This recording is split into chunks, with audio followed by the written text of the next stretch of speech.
Imagine isso, uma magnífica e tão esperada estrutura que guarda as esperanças dos sonhos e crenças de um povo que abrange milênios. Estamos falando do terceiro templo em Jerusalém, um ícone para diversas religiões no mundo todo, um lugar reverenciado que é central para a fé de inúmeras pessoas em todo o mundo. Mas aqui está a parte intrigante da construção. Este templo extraordinário não é apenas sobre os tijolos e pedras, também é sobre o momento perfeito, porque você pergunta bem, é aí que o inverno com seu gelo, temperaturas e clima imprevisível entra em cena. Nesta jornada vamos explorar por que construir o terceiro templo em Jerusalém durante o inverno é uma decisão de imensa importância, influenciada por uma rede de fatores que vão aliar fé, tradição e praticidade. E essa guerra em Israel apenas vai contribuir mais ainda para a construção desse templo. Porém, antes de começarmos, confira o link no comentário fixado.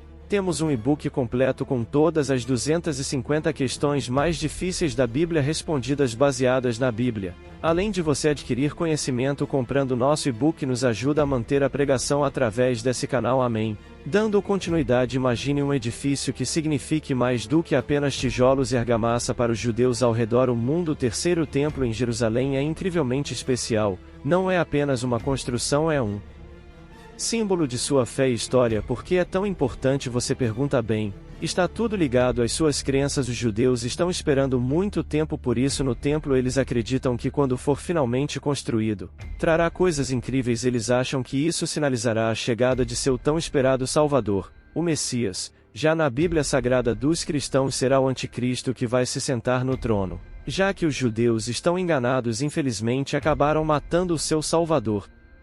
Este Messias deveria trazer redente a paz e fazer com que todas as promessas de seus livros religiosos acontecem de verdade. A história deste templo continua. No tempo houve um primeiro templo, construído pelo rei Salomão há mais de 2000 anos atrás. Era um grande negócio, um lugar onde as pessoas se sentiam super próximas de Deus. Mas então foi destruído pelos babilônios. Mais tarde construíram um segundo templo graças ao rei Ciro. Este novo templo se tornou o coração da vida judaica por um tempo, mas infelizmente foi destruído também, desta vez pelos romanos, durante uma grande batalha. Agora há mais de 2000 anos judeus têm esperado e sonhado construir um terceiro templo. Não é apenas sobre religião, faz parte de quem eles acreditam que isso os reconectará com Deus e trazê-los de volta a um tempo quando tudo estava perfeito. Isso não é qualquer edifício, é uma maneira de fazer coisas certas com Deus, exatamente como dizem seus livros sagrados. E esta ideia do terceiro templo não é apenas religioso, coisa que é uma grande parte da cultura deles. Histórias de arte e memórias é como uma fonte atemporal de inspiração. Imagine,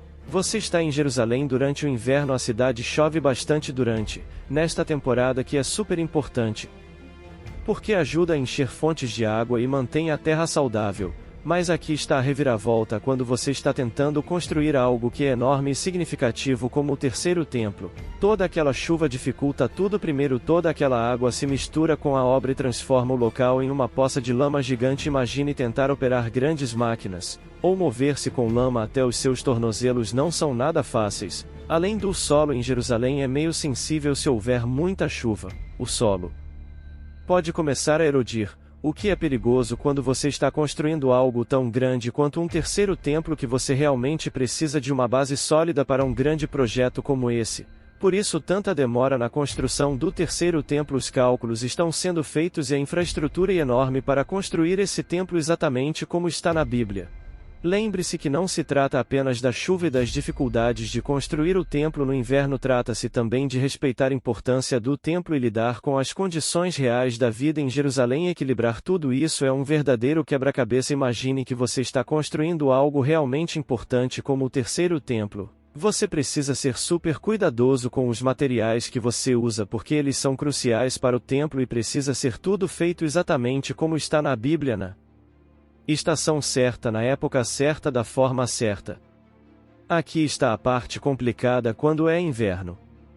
Em Jerusalém chove muito e bastante úmido, e isso pode ser um grande problema para os materiais e o templo, e algo que será construindo para durar muito tempo. Agora, quando o inverno vem com toda a sua chuva e umidade. Cuidar desses materiais torna-se difícil. Construir o templo rapidamente também é sobre ter certeza de que durará muito. A construção bem-sucedida do terceiro templo depende da experiência e dedicação de profissionais qualificados trabalhadores. Esses indivíduos desempenham um papel fundamental na realização do projeto, garantindo a solidez estrutural do templo.